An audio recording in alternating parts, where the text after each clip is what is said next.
বিশ্ব কূটনীতিতে মাইল ফলক মোদি ও Xi Jinping এর বড় বৈঠক এবং সেই বৈঠক থেকে 6টি গুরুত্বপূর্ণ বিষয়ে আলোচনা হয়েছে এবং পরস্পর বিশ্বাসেই সেই কূটনৈতিক পরিস্থিতি, সেই কূটনৈতিক সম্পর্ক এগিয়ে যাবে, এমনটাই বলছেন দুই দেশের রাষ্ট্রপ্রধান। দেখুন,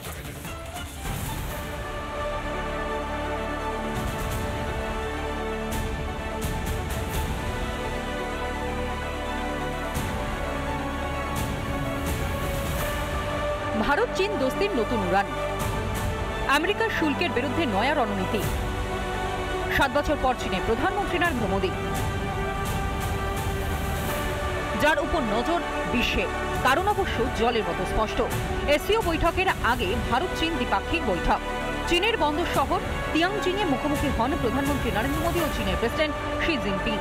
দুই দেশের 280 কোটি মানুষের স্বার্থ জড়িয়ে আছে এই সম্পর্কের সঙ্গে, এমনও উল্লেখ করেছেন প্রধানমন্ত্রী মোদী। सीमा पर डिसएंगेजमेंट के बाद शांति और स्थिरता का माहौल बना हुआ। कैलाश मानसरोवर यात्रा फिर से शुरू की। दोनों देशों के बीच डायरेक्ट फ्लाइट भी फिर से शुरू की जा रही है। মোদী জিনপিং এর সঙ্গে 7 মিনিটের বৈঠক। অমীমাংসিত এমন বহু বিষয় নিয়েও আলোচনা হয় দুই রাষ্ট্রনেতার। বৈঠকের পর জিনপিং জানিয়েছেন, বিশ্ব বর্তমানে বড় পরিবর্তনের মধ্য দিয়ে যাচ্ছে। আমরা বিশ্বের দুটি সবচেয়ে জনবহুল দেশ এবং গ্লোবাল সাউথের অংশ। বন্ধু হওয়া, ভালো প্রতিবেশী হওয়া এবং ড্রাগন ও হাতির একসঙ্গে আসা খুবই গুরুত্বপূর্ণ।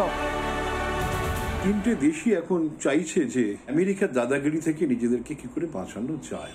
এই তিনটে দেশের লক্ষ্য হওয়া উচিত কি করে আমেরিকার ডলারের যে আধিপত্য আছে সেটাকে ভেঙে দেওয়া যায়।